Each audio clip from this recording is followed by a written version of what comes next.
nuestras calles. Este país reclama educación para un buen mañana. Unidos y embanderados, defendiendo nuestra esperanza. Docentes argentinos, conquistando nuestro destino. Maestro que marcha y canta, enseña, resiste y sueña. La escuela es nuestra bandera, la lucha fiel compañera. La ira, ira, ira, la ira, ira, la ira. La escuela es necesaria para la gente de mi barrio, educación para los pibes que sueñan con progresar. En una escuela pública donde no hay que pagar por un derecho nuestro que ganamos tiempo atrás. Juntos nos organizamos y en la calle marchamos, uniendo la fuerza, defendiendo nuestro sueño. Aquí no hay retroceso, educación para el progreso. De bandera nuestra escuela, que lucha y compañera. Maestro que marcha y canta, enseña, resiste y sueña. La escuela es nuestra bandera, la lucha fiel compañera. Maestro que marcha y canta, enseña, resiste y sueña. La escuela es nuestra bandera, la lucha fiel compañera. La ira, ira, ira, la ira, ira, la ira, la ira, ira, ira, la ira, ira, la ira.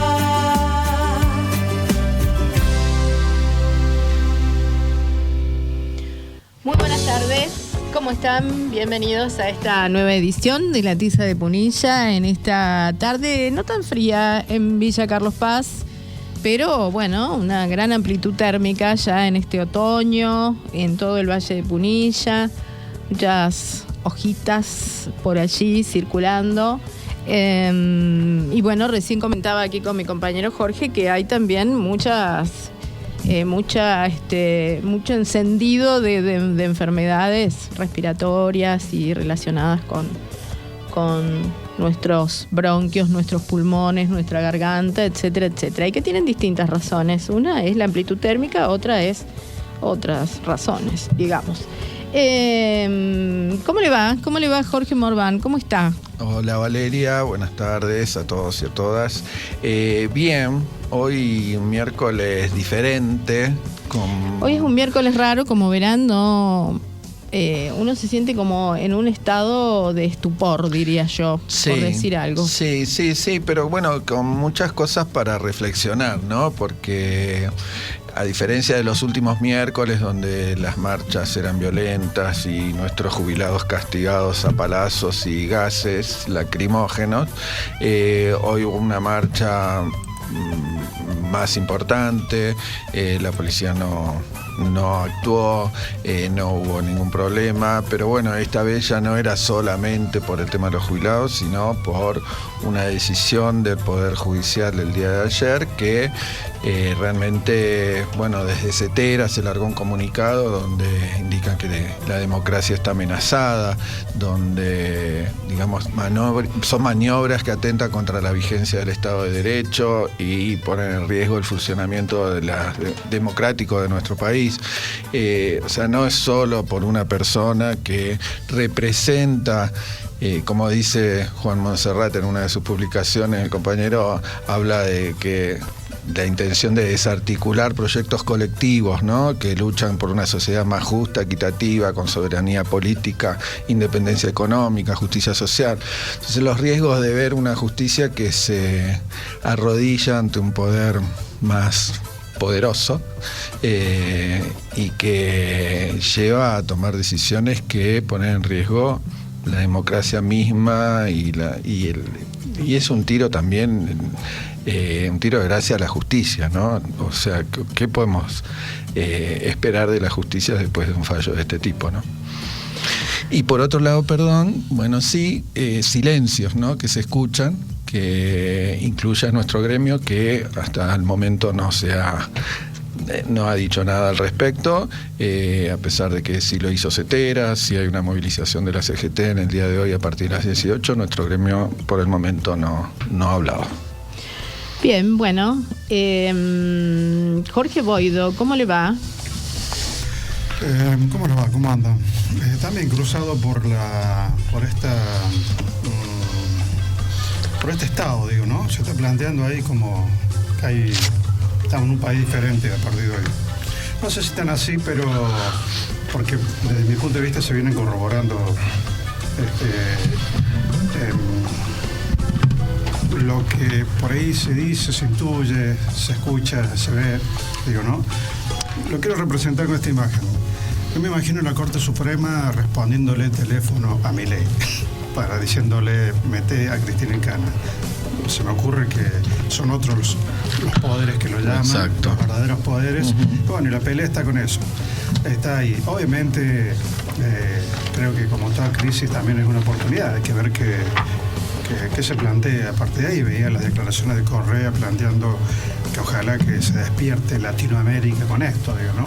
Pero bueno, hay experiencias como la de Lula, por ejemplo, que en realidad salió fortalecido, pero bueno, la verdad es realmente lacerante ver cómo hoy en Argentina se resuelve cualquier cosa.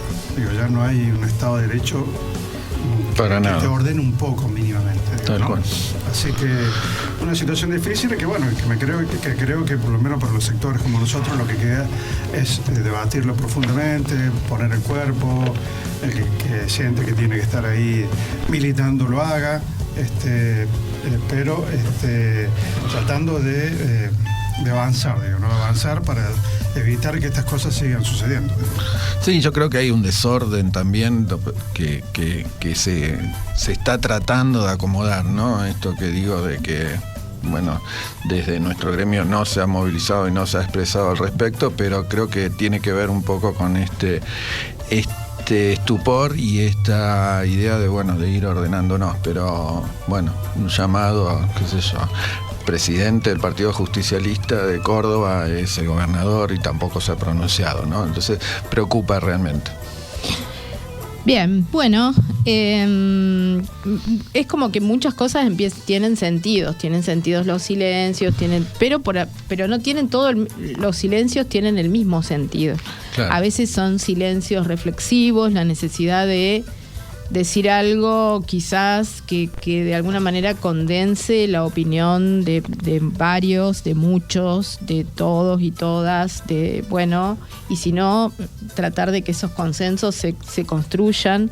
Me parece que sí es necesario como frente a este estupor, en realidad es frente a la incoherencia. Frente a la incoherencia, la primera reacción humana es como si esta silla de repente saliera corriendo para allá. Nuestra primera reacción sería de no entender nada, nuestra cabeza no entiende nada de lo que está pasando. Para eso hace falta hacer como una especie de pausa y decir, epa. Claro.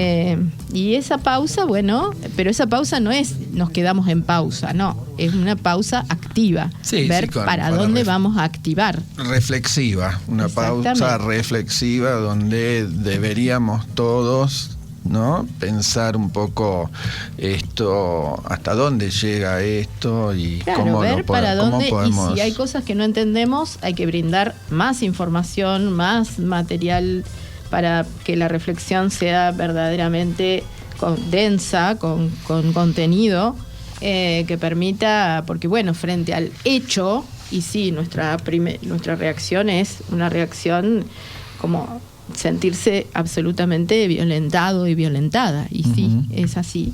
Pero hay que ir mirando para adelante, a ver qué es lo que sigue para que esto no suceda, porque recién traía Jorge el ejemplo de Lula, pero uno pensaría, si le pasó a Lula, no debería seguir pasando, digamos. O sea, claro. En realidad debería ser como un elemento de aprendizaje, como una experiencia que nos sirva para algo, no para repetirla. Claro. Y me animo a decir algo más, digo, ¿no? Argentina ya tiene una presa política mujer que es Milagro Salas. Tal cual. Sería, la caso de Cristina sería la segunda. Digo, dado la característica y todo lo que acaba de decir, si uno se pone a leer y a ver lo de la causa y realidad, no hay forma, no hay prueba de nada, y sin embargo, la Corte ha concretado, digo, ¿no? Claro, y así como la Corte decreta esto, bueno, mantiene el decreto 70 vigente, que ni lo mira, ni se preocupa por tocarlo a pesar de su inconstitucionalidad. En el caso Libra, bueno, no la Corte, pero desde el gobierno, digamos, lo que se ha expresado es que el presidente tuitea desde su cuenta personal y no es presidente cuando está en su cuenta personal, es otra persona, y que no tiene por qué saber lo que hacen sus subalternos. Bueno, pero cuando acá la sí, incoherencia queda tan en evidencia que frente a la incoherencia es difícil saber para dónde, porque es incoherencia más poder, o sea, son las dos cosas unidas. Claro, y una corte que dice que, digamos, que no pasa nada, que el juez que vaya a jugar al tenis con el presidente que eleva la causa contra su adversaria, ¿no? Esto muy, muy, muy sucio, diría, más que raro, sucio, ¿no? Bien, pero en el medio de todo esto también hemos recibido y hemos podido acceder a través de los medios, especialmente porque las escuelas todavía no han recibido a través de CIDI, a través del sistema de gestión, donde habitualmente empiezan a publicarse los resultados 2024, se conoce a través de los medios los primeros resultados de las evaluaciones Aprender del año pasado, ¿sí? Evaluaciones Aprender que toman registro de aprendizajes en estudiantes de sextos años y de algunas escuelas del ciclo primario, de tercer grado, de sexto grado. Y estas evaluaciones, bueno, tienen algunos resultados que como siempre aparecen de maneras muy sensacionales, son titulares, grandes titulares, sobre lo que no se sabe, sobre lo que sí se sabe, se enseña, aprende y demás. Y bueno, volver a conversar sobre estas evaluaciones estandarizadas, quizás no solamente Aprender, sino otras que también circulan. También nos ha llegado hoy quienes van a hacer la evaluación PISA en nuestra región, que no son todas las escuelas, son escuelas seleccionadas. PISA es una evaluación internacional. Uh-huh. Así que no es que con eso ya estos resultados, seguimos avanzando con eso. Hace poquito tuvimos Prisma para chicos de primer año. Y estamos en comunicación con Gonzalo Gutiérrez, director del Instituto de Capacitación e Investigación de los Educadores de Córdoba, el ICIEC. Y bueno, Gonzalo nos va a ayudar a pensar un poco en los resultados y en las evaluaciones en general. Gonzalo, ¿cómo estás? Muy buenas tardes. ¿Qué tal? Muy buenas tardes, ¿cómo les va? Un gusto estar de vuelta con ustedes conversando aquí. Hola Gonzalo, gusto es nuestro y bueno, como decía Valeria, aparecieron estos resultados, vimos un poco algo que escribiste en las redes y bueno, nos gustaría que lo compartas con nuestros oyentes, ¿no? Bárbaro, sí, gracias ahí por la posibilidad de poder conversar y compartir ahí algunas interpretaciones y algunas dudas que uno va teniendo, ¿no? Los resultados que se han publicado ahora son los que corresponden a Aprender 2024 para sexto año de la secundaria, pero hace algunos meses también se habían publicado los resultados correspondientes a primaria 2024 sexto grado. Uh-huh. Las evaluaciones que se vienen haciendo son de carácter censal, evalúan a estudiantes muestral, evalúan a estudiantes del último año de la escolaridad y en términos generales no nos están mostrando una tendencia diferente a la que venimos mirando durante los últimos años. Los desempeños en primaria a nivel nacional son mejores que en lenguas y en matemáticas, tanto en primaria como en secundaria. Córdoba se encuentra por encima de la media nacional, sin embargo, hay algunas cuestiones críticas para poder pensar. Si miramos el nivel primario, para Argentina, cerca del 37% de los estudiantes logran desempeños que están por debajo de lo esperado en Argentina. mientras que en Córdoba lo hace un 25%. O sea, tenemos allí unos 12 puntos de diferencia aproximadamente. Claro, que es una mejora, pero tampoco quiere decir que el 25 esté bien, ¿no? Claro, está por encima de la media, digamos. Claro. Pero es un cuarto de los estudiantes para Córdoba. Ahora también tenemos, digamos, que para secundaria lo que va apareciendo es que en matemática, si uno mira Córdoba, se encuentra que quienes no logran un resultado cercano al esperado está en el orden del 35%. Estoy justo acá ahora viendo los gráficos. Ajá. Mientras que en Nación, en Argentina, no lo hace casi el 80%. Hay una diferencia, sí, hay una diferencia importante ahí con respecto a la media. Ahora, cuando tú miras estos datos, lo que me preguntaba es, bueno, ¿qué hay de distinto? Porque hay algunas cosas que ya sabemos de antes. En matemáticas se está peor que en lengua, en secundaria se está peor que en primaria. También sabemos que hay diferencia en los desempeños, ya sea que estés en una escuela de gestión estatal o de gestión privada, y que la pobreza incide. Quienes son más pobres tienen desempeños más bajos. Yo digo, bueno, ¿qué se ha hecho frente a estos datos? Porque estos datos no son distintos a los que teníamos antes. ¿Cómo han dialogado las políticas en relación con estos datos? Y me pregunté también, en todo caso, ¿qué es lo que no sabemos del sistema? Entonces, lo primero que hago es, bueno, porque es algo que se viene planteando con mucha fuerza, ¿verdad?, desde hace algún tiempo, es que es necesario evaluar para conocer y para tomar decisiones. Y uno a priori no debería estar en contra de eso. Ahora, en los últimos 10 años, ¿tienen una idea de cuántas evaluaciones estandarizadas han tomado en la Argentina? No. Pregunto ahí. No, yo no. No sé, Valeria es vicedirectora, por ahí está más cercana al campo. No sé el número de cuántas. Lo que sé que en este momento tenemos un montón. Pero no sé el número no lo conozco. Bueno, yo les voy a contar. Se han tomado 62 evaluaciones.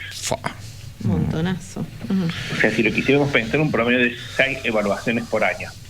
Claro. Está bien, acá estoy sumando primaria y secundaria, estoy sumando las evaluaciones PISA, las Aprender, las Prisma que se toman en 2 ocasiones este año, y las ERCE que corresponden a UNESCO. Entonces digo, pero ¿cómo es entonces? 60 evaluaciones estandarizadas, un procesamiento de datos impresionante, información a raudales. ¿Hay algo que no conozcamos del sistema?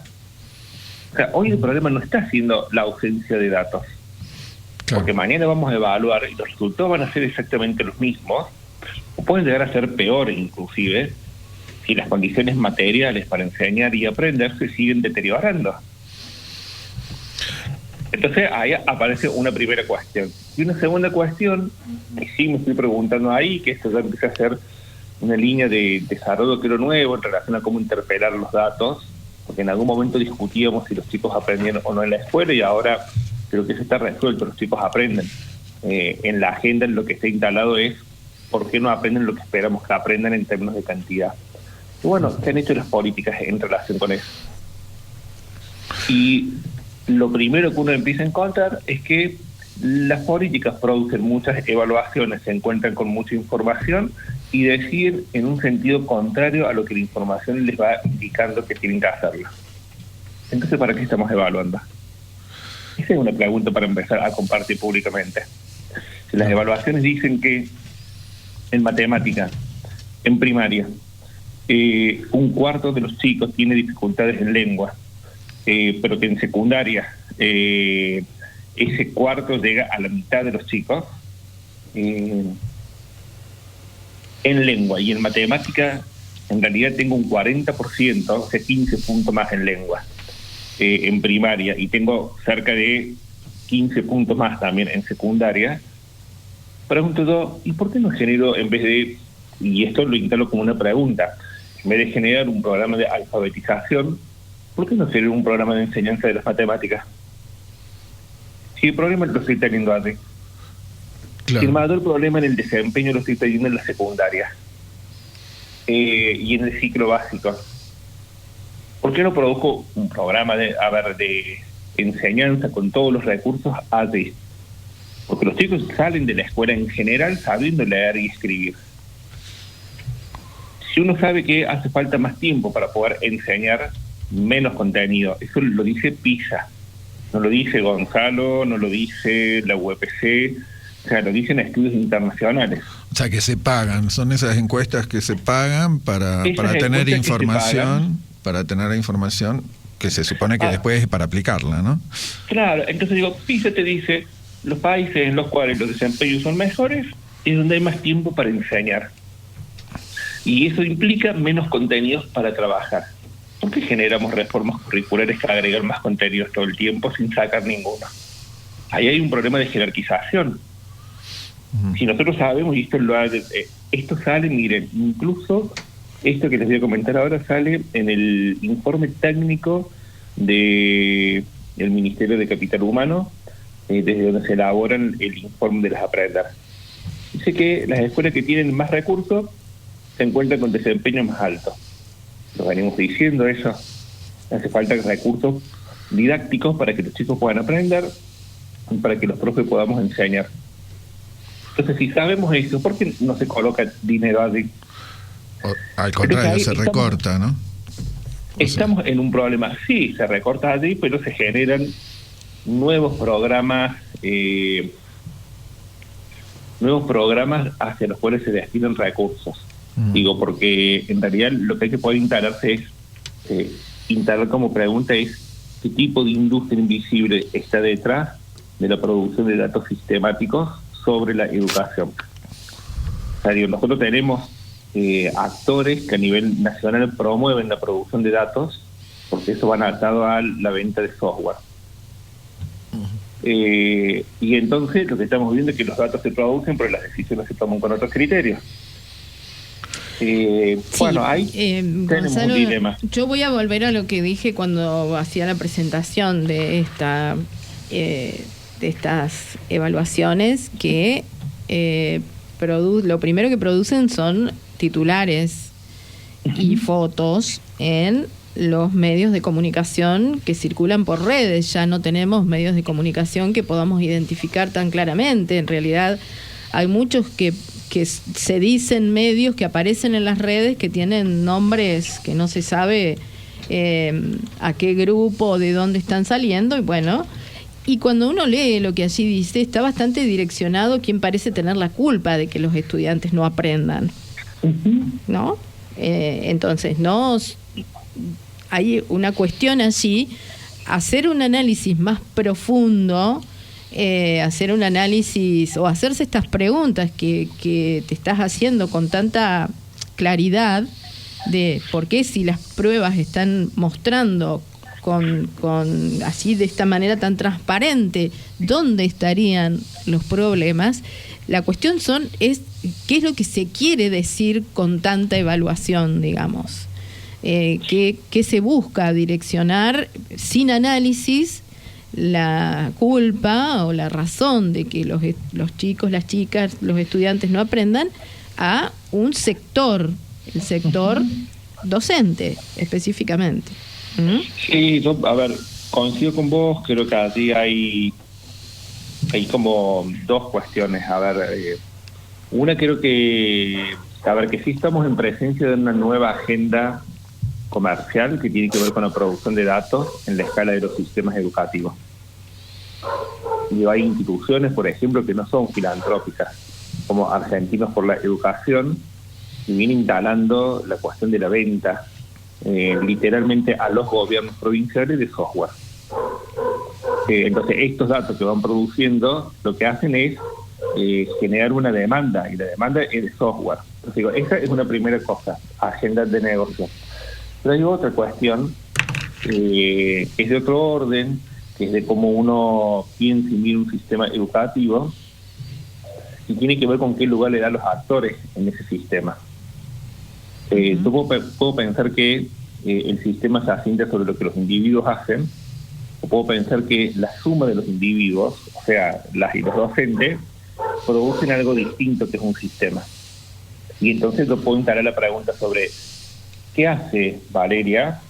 ¿Qué hace Jorge? O puedo hacer la pregunta de ¿cómo funciona la escuela donde están Valeria y Jorge? Cuando yo instalo la segunda pregunta, lo que me estoy preguntando es ¿qué condiciones tienen para poder enseñar? Exactamente. ¿Tienen recursos o no tienen recursos didácticos? ¿Tienen tiempo para poder juntarse a trabajar entre sí o no tienen tiempo para juntarse a trabajar entre sí? Lo que les demando para que puedan trabajar con sus propuestas de enseñanza, ¿lo pueden resolver en la jornada laboral o no lo pueden resolver en la jornada laboral? Y si no pueden hacer nada de eso, ¿qué efecto tiene sobre los desempeños escolares? O sea, creo que la discusión que vamos dando en este momento es diferente a la de hace algunos años atrás, donde había una cuestión más reactiva en relación con las evaluaciones.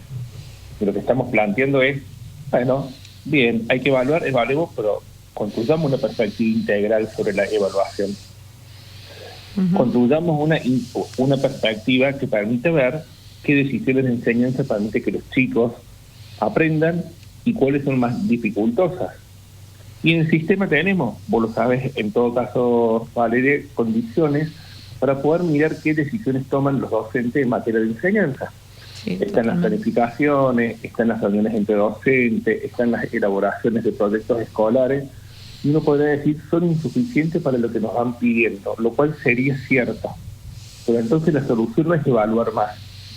La solución es mejorar esas condiciones de trabajo, que son condiciones de enseñanza.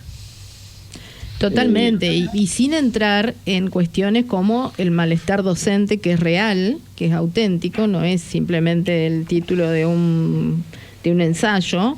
Existe un malestar docente que tiene que ver con sus condiciones laborales, con la retribución que reciben a cambio de su tarea, con también la perspectiva que observan, porque que de alguna manera sean como aquel sujeto al que se acusa de alguna cosa, no es que les traspasa el cuerpo de manera inocua y nadie siente un malestar de ser señalado o señalada. Al contrario. Eso es totalmente así como lo vas planteando. Le sumo un aditamiento a lo que señalas. Es tanto el esfuerzo que le dedican los profes y tomo el ejemplo de secundaria, en todo caso. Digo, en primaria también lo tenemos, pero digo, en secundaria, frente a la ausencia de materiales para enseñar, los profes señalan que destinan gran parte del tiempo extralaboral a producir materiales para sus estudiantes. Tal cual. Guías de lectura, guías con ejemplo. Ese es tiempo, y es tiempo que se hace por fuera del trabajo. Y entonces, digo, cuando se coloca tanto el cuerpo y se destina tanto tiempo, la sensación de malestar junto a la insuficiencia del salario y a otras condiciones de trabajo crece sustantivamente. Entonces, volviendo a la cuestión de la evaluación y los desempeños, tal vez deberíamos empezar a preguntarle a la política qué es lo que viene haciendo en relación a los resultados que conocemos hace rato y que son resultados que se mantienen relativamente estable incluso cuando las condiciones de pobreza han aumentado, tanto para docentes como para estudiantes. Entonces, bueno, allí hay algo nuevo para empezar a trabajar con la política en términos de discusión pública. Es así. Bueno, nos dejas pensando, Gonzalo. Hoy es un programa en el que hemos venido a pensar. Estamos totalmente, todo nuestro estupor inicial que tenía que ver con lo de público, no conocimiento y que nos rodea y nos alcanza, y que nos deja así como en un interrogante, y que sacamos conclusiones, pero siempre son parciales porque nos parece que nos está faltando o que no puede ser, digamos, esa sería la cuestión, no puede ser, pero es.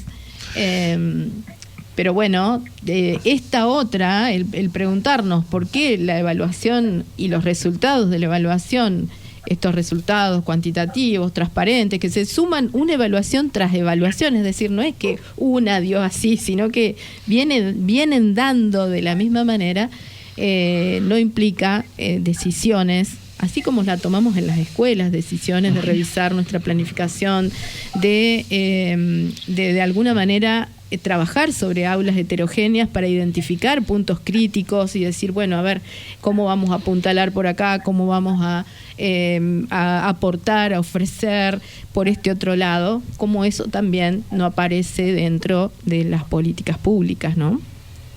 Sí, tal cual. Mira, una última cosa que quisiera compartir y que creo que también es interesante empezar a poner sobre la mesa es: hay una crisis de financiamiento a la educación pública muy profunda a nivel nacional y a nivel provincial, pero, y esto no es algo menor, no todos los problemas vinculados al desempeño de estudiantes, ni todos los problemas vinculados a las formas de trabajo en las escuelas depende del financiamiento. Hay una parte importante, yo diría muy importante y poco considerada en general, que depende de la forma en la cual se gobierna el sistema. Y entonces ahí hay que ver, de vuelta, cuáles son las decisiones de política ministerial que se transforman en obstáculos para poder enseñar. Por ejemplo, si pedimos cargar un mismo informe en 3 formatos distintos y eso quita tiempo a la enseñanza y nos agota, el problema no es económico. El problema es de cómo uno construye una política de gobierno en el sistema. Y en ese sentido podemos mirar un montón de otras cuestiones que afectan más directamente, ya no solamente al trabajo docente, sino también a los desempeños de los estudiantes. Gonzalo, la verdad es que interesantísima la mirada, las preguntas, estas preguntas que quedan instaladas en torno a todo esto. Y seguramente te volveremos a convocar para seguir conversando y para seguir pensando y que nos ayudes a pensar por otra parte. Muchas Perfecto. gracias. Un gusto, siempre acá cerquita. Nos vemos, un abrazo. Gracias. Gracias, un abrazo. Gonzalo, hasta luego. Bueno, la situación de las escuelas, ¿no? La situación de las escuelas y tanto que hay para tanto hilo que hay para cortar en torno a esto. Esto que dije recién en torno a que ya nos llegaron fechas de que va la PISA, que esto es real, ¿eh? Sí, no, te creo. No, esto es auténtico. Es más, en el medio de esto está en marcha el programa Transformar Córdoba, el programa estos de las rutas, Ruta 1, Ruta 2, Ruta 3, escuelas que son escuelas precursoras, que van con una cosa y con otra, solicitudes de dar cuenta de cómo se está llevando adelante en la escuela el Transformar Córdoba, pero por otro lado está ausencia también de algunas pistas de cómo seguir, las pistas que se transformen en ayudas concretas. Y aparte hay reclamos que son reclamos puntuales y que llevan años y que tienen que ver con esto que hablaba Gonzalo de los tiempos, ¿no? De los tiempos en que un docente tiene que dedicar para juntarse con los otros docentes, para preparar el material de sus materias, para preparar sus clases. Tiempo que no es remunerado y que el problema es que si cada vez piden más cosas, al ¿no? mismo tiempo transformar, o sea, no solamente que no hay tiempo para lo que se estaba dando, sino que ahora se pretende dar otra cosa, o sumándolo a lo anterior, digamos. Eso de ninguna manera puedes tener como rédito más aprendizaje. Exacto. Porque todavía no terminaste de digerir cómo es que lo vas a llevar al aula. Y eso con materias normales, diría yo, como geografía, matemática, lengua, pero ¿qué pasa en mi caso en los colegios técnicos, donde hay materias muy específicas, donde los contenidos que se piden para cada materia son eternos, donde cada profesor decide, bueno, te doy hasta acá, recorto lo que a mí me parece, porque realmente es imposible, son currículas imposibles de cubrir en un año lectivo, y bueno, y sigue todo igual, ¿no? Eso no ha cambiado, ¿no? Bueno, vamos a escuchar un poquito de música, si te parece, después tenemos una nota que va a estar dividida en 2 temáticas. con una entrevistada, así que si te parece, Jorge, ponemos un poquitito de música ahora, así después nos... Vamos con un tema de Mercedes Sosa, ¿le parece? Bueno, Vamos. UPC, defendiendo el salario de las y los docentes. ¿En qué seguimos, Jorge?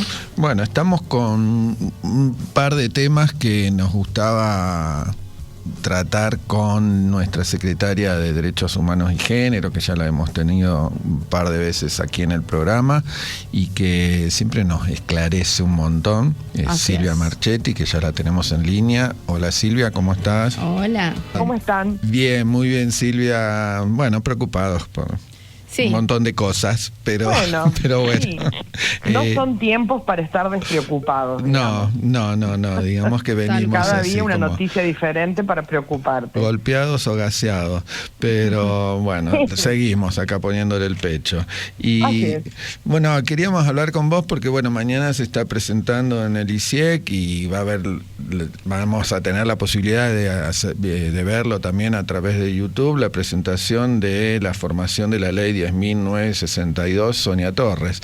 Y bueno, nos gustaría que nos cuente un poquito de qué va la ley y de qué va esta formación que va a lanzarse mañana.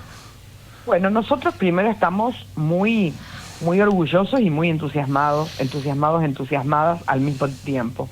Porque cuando el año pasado, a principio de año, yo creo que fue en marzo, se sanciona esta ley en la legislatura cordobesa que propone la sensibilización, la concientización en todos los temas que tienen que ver con memoria, verdad y justicia y con derechos humanos en un sentido más amplio.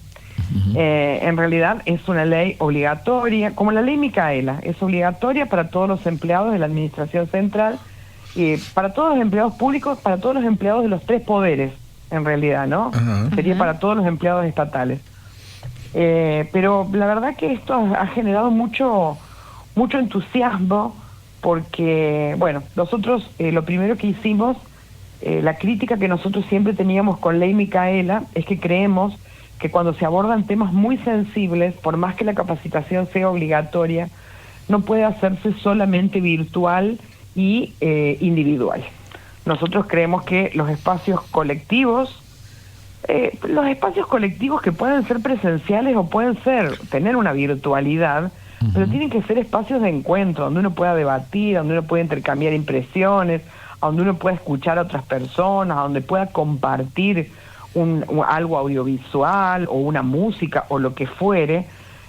Son los espacios colectivos desde donde nosotros aprendemos. Uno no aprende sentado solamente frente a una computadora. Y vuelvo a insistir, sobre todo con temas tan sensibles como son la ley Micaela o en este caso la ley Sonia Torres, que bueno, habla de temas que a veces parecería que son como verdades reveladas. ¿Quién podría decir que está en contra del reconocimiento de los derechos humanos?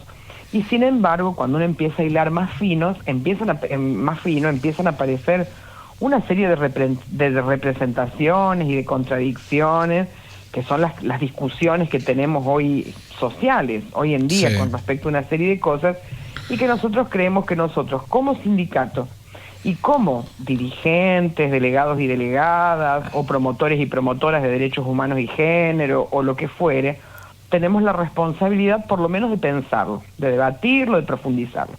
Entonces nos acercamos nosotros el año pasado, ni bien aparece la ley, nosotros nos acercamos a la Secretaría de Derechos Humanos de la provincia y le dijimos, nosotros queremos hacernos cargo de esta formación virtual para nuestros delegados y delegadas, para nuestra orgánica, digamos.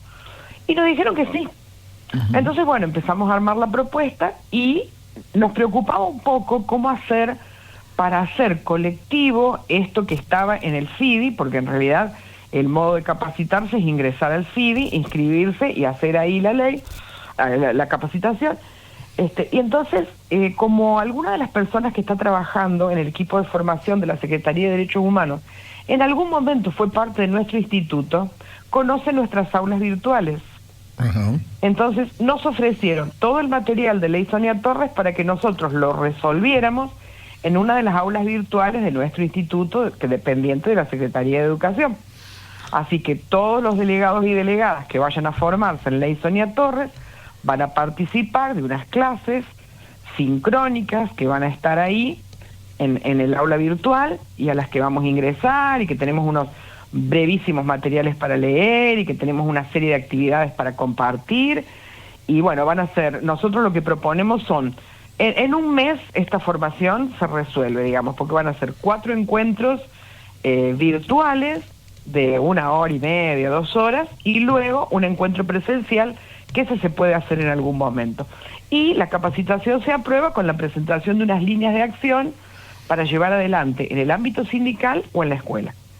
Bien. Así que bueno, mañana la presentamos y probablemente después de las vacaciones de julio estemos arrancando con algunos departamentos que nos han solicitado ya esa formación para sus delegados y delegadas, y uno de ellos es Punilla. Bien. Muy bien. Vamos encabezando ahí la formación Punilla. Y en estos tiempos que viene un poquito golpeado, ¿no? El tema de los derechos humanos a nivel nacional, o a través del gobierno nacional, por suerte a través del gobierno provincial no es así. No, en este tema no. O sea, qué bueno que podamos abordarlo y bueno, y orgulloso de que lo haga la UPC, que sabemos que lo van a hacer muy bien, ¿no? Y hacerlo a través de una capacitación, ¿no? O sea, que realmente que pase un poquito la fase enunciativa, o sea, el decir que existe, bueno, pero también está el poder estar en conocimiento real, concreto, de cómo, de qué, y ser asimismo un formador de otros, formadora de otros, ¿no? Así es. Silvia, sí, adelante. No, perdón, lo único que yo quería agregar es que cuando nosotros empezamos, porque nosotros además integramos el foro sindical de la Mesa de Trabajo por los Derechos Humanos de Córdoba, y cuando nosotros empezamos a contar esto, pues nosotros estamos muy entusiasmados, la verdad, para nosotros como secretaría es un desafío muy grande, porque nosotros nunca nos hemos hecho cargo de trayectos de formación.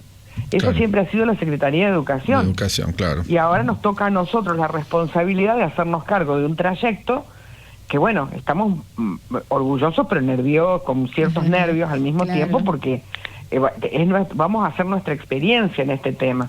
Nosotros vamos a tener 2 capacitadores, que son Luciano Devane y Juancito Disenchau, que Luciano Devane es una incorporación nueva, pero Juancito ya ha venido trabajando con compañeros y compañeras en la formación de derechos humanos, y vamos a tener 2 tutores, un tutor y una tutora, que son de los promotores que nosotros hemos venido también formando y con quienes hemos venido trabajando en estos tiempos. Cuando nosotros empezamos a presentar todo esto, otros gremios, algunos estatales y otros no, que dependen de lugares privados o lo que fuere, nos han pedido que quieren hacer esta capacitación.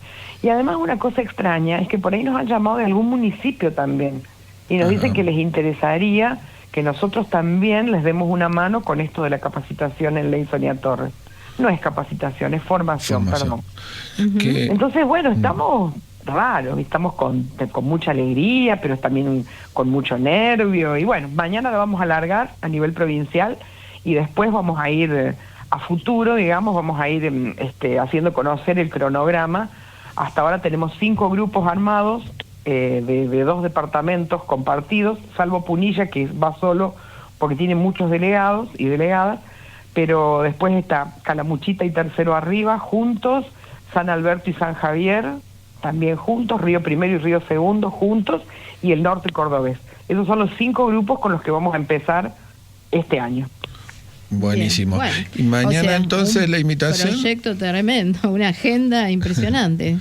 Sí, vuelvo a decir, con mucho nervio, con mucho orgullo, pero bueno, además también con la tranquilidad de que en general, como las cosas nunca se encaran individualmente, siempre hay un equipo grande, y no solo el equipo de la Secretaría, sino todos los promotores y promotoras que nosotros tenemos en la provincia bancan con presencia, con difusión, con actividades o con acciones cuando se han realizado. Entonces eso es una tranquilidad, porque hay mucha gente sosteniendo este proyecto. Sí, que es gente que formaron ustedes, me incluyo, yo soy estoy en el área de derechos humanos y me incluyo, pero nos han formado y han generado esta cooperación entre todos y estas ganas de participar, así que también es un mérito de ustedes. Mañana, Silvia. Hola. Hola. Sí. Hola. Sí, mañana, Silvia, la presentación entonces es a las 19 horas, si no me equivoco. A las 19 horas en nuestro instituto. En realidad hay dos modalidades para participar. Una es la presencial, para quienes estén más cerca. También ahí hemos invitado a compañeros y compañeras de otros sindicatos. Bueno, van a estar Tamara Pez, que es la secretaria de Derechos Humanos de la provincia. Hemos invitado a Belén Altamiranda, que es la presidenta de Abuelas. Porque también ellos tienen unas cuantas cosas para decir de esta ley. Y quizás compañeros y compañeras de Capital o de alguna delegación cercana. Y el resto de la provincia puede participar por el streaming que vamos a hacer por el canal de YouTube de UPC. Silvia, te habíamos convocado también porque, bueno, se conoció en estos días la convocatoria a juicio de un caso del año pasado, una denuncia para un estudiante de una escuela de Córdoba Capital que a través de la inteligencia artificial había hecho una producción de imágenes usando los rostros de sus compañeras y adosando otros cuerpos, cosa que la inteligencia artificial permite. Sí, absolutamente. Así es. Y luego les había cuerpos desnudos en cuerpos de mujeres, desnudos en poses o pertenecientes a películas pornográficas, a fotografías pornográficas, y les había difundido a través de un sitio para adultos. Esto motivó una denuncia por parte de varios de los familiares de las chicas, compañeras.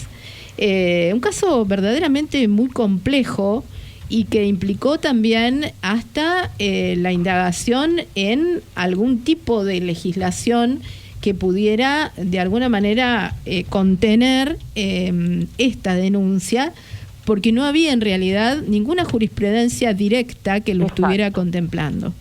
Exacto. ¿Y cómo puede mirarse esto desde las políticas de género, desde, todo esto que nos va como pasando por arriba, ¿no? Nos va como atravesando y que estamos viendo ya en nuestras aulas, teniendo en cuenta que tanto el joven como las chicas son de muy corta edad, que todos están en una situación de vulnerabilidad desde muchos sentidos. ¿Y qué podríamos pensar, decir, qué nos falta, qué nos hace falta? Bueno, mira, quiero decir dos cosas. ¿Y por qué digo dos cosas? Porque si yo me llevo a olvidar de una, ustedes háganme acordar después. La primera, no tengo otra respuesta que dar que no sea que estas cosas todavía siguen sucediendo porque nos hace falta implementar plenamente la ESI. Sí.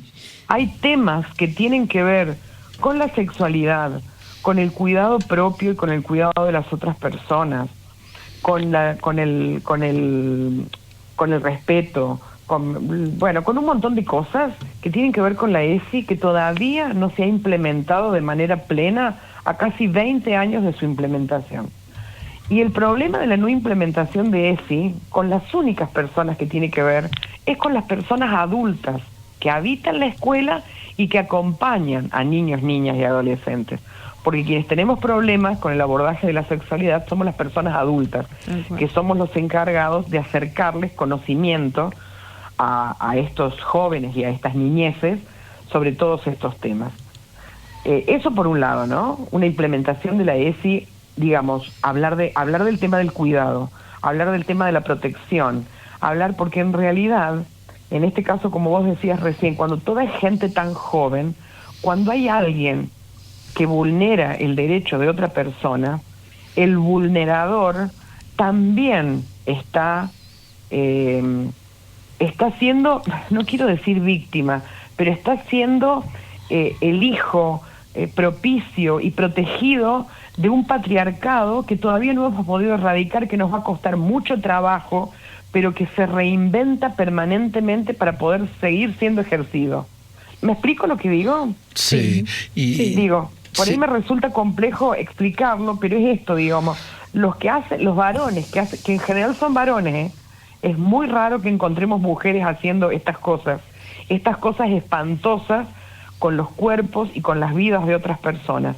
Pero estos varones que andan haciendo esto, no tiene que ver con una maldad innata, tiene que ver con el ejercicio de una masculinidad que es protegida muchas veces por la misma sociedad.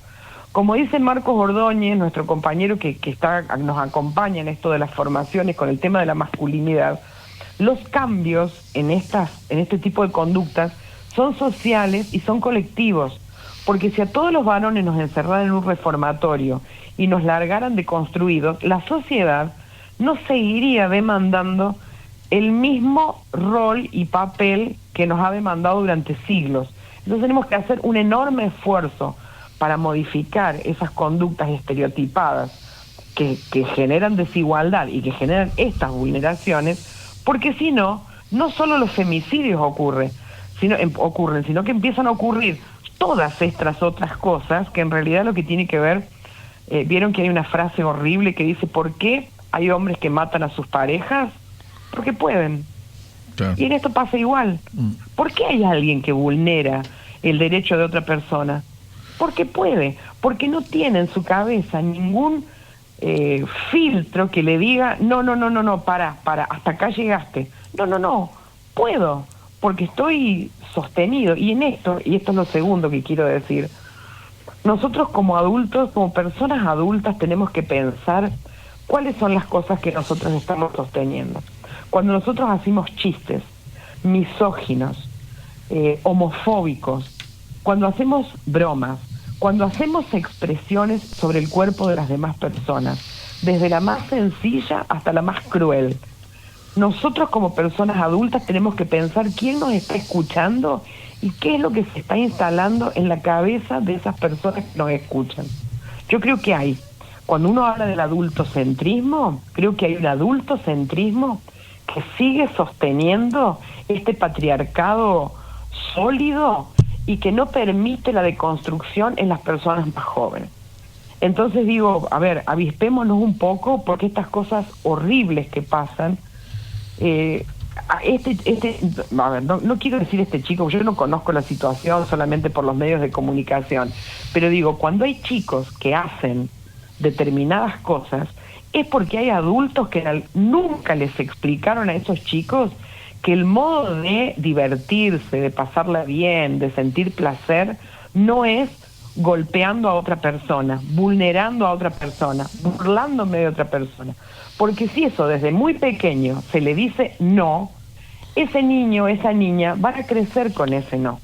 En cambio, si nosotros por ahí no decimos nada, pero nosotros mismos somos los que ensalzamos como adultos estas conductas, después cualquiera se siente habilitado para vulnerar derechos. Claro. Bueno, discúlpenme, me encanta, y hablo. Me encanta tu mirada, porque si uno lee las notas periodísticas, le echan la culpa a la inteligencia artificial, a la falta de legislación al respecto y demás, digamos. Y acá hay un problema más de base que vos lo planteás, y que es ESI, tan sencillo como la ESI, que es ley, que falta implementar todavía después de 20 años, y que solucionaría mucho de eso, porque la inteligencia, nosotros venimos hablando en otros programas de la inteligencia artificial y no deja de ser una herramienta, ¿no? Pero bueno, una herramienta se puede usar bien o mal, ¿no? Pero esto de meterse y avanzar sobre el cuerpo de los demás, sobre todo de los varones, avanzar sobre el cuerpo de las mujeres, ha existido siempre. Sí. Yo ahora tengo más de 60, ¿no es cierto? Cuando yo era adolescente e íbamos a bailar, siempre estaba el infeliz que le estaba tocando el trasero a las chicas, o que se tomaba algo y después las estaba abrazando y las quería besuquear, uno o unos de los que siempre vos te tenías que estar cuidando, porque siempre querían avanzar sobre el cuerpo. Las que éramos más arañas pollito no nos avanzaba tan fácilmente, pero algunas que por ahí no tenían la fortaleza para enfrentar, la terminaban pasando mal.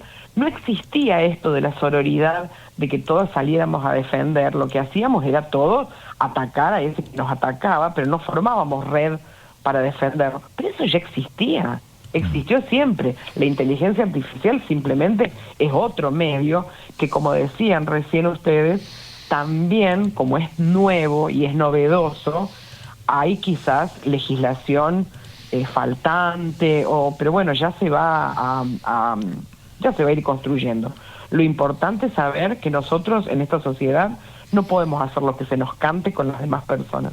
Hay cosas que son delito, y esto está comprobado. Es delito, mi amor, y te van a llamar la atención sobre eso. Claro. Sí, me parece como y nos parecía, es más, cuando pensábamos con quién podemos hablar de esto es una intimidad de nuestra producción, con quién podemos hablar de esto, nos surgió la necesidad de tener también esta mirada, mirando también la noticia en los diarios, no buscamos otra información, otra fuente de información un poco más cercana como al caso, sino el decir, bueno, esto pasó en la escuela, en primer lugar.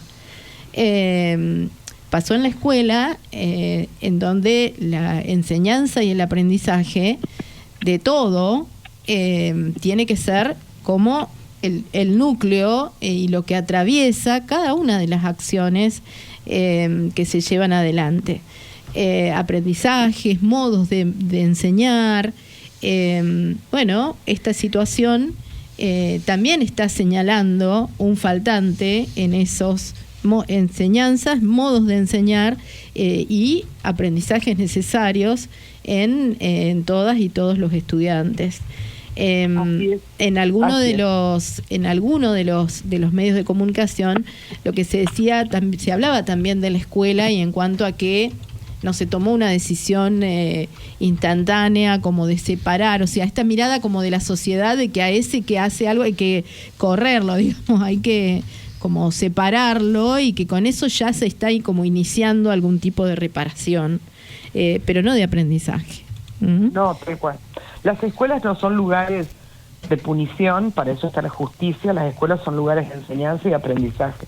Nosotros no somos, los docentes no somos ni jueces, ni policías, ni nada. Nosotros tenemos todas las herramientas que tenemos para reflexionar, incluso cuando hay que tomar una medida sancionatoria, tiene que ser un espacio de aprendizaje para todos, para quienes reciben la sanción, para quienes deben aplicarla, para quienes analizan la situación, para quienes tienen que continuar viviendo juntos, porque además la escuela es el único lugar, uno de los pocos lugares públicos, yo diría que el único, a donde nos encontramos todos y todas por un tiempo largo y por mucho tiempo de nuestras vidas. Por nosotros pasamos media vida adentro de la escuela compartiendo con otras personas. Entonces, si nosotros nos vamos interviniendo en procesos para que esas personas puedan llevarse bien, puedan cuidarse, no se agredan, etcétera, etcétera, esas personas van a ir aprendiendo conductas que se van a ir acrecentando si no se detienen.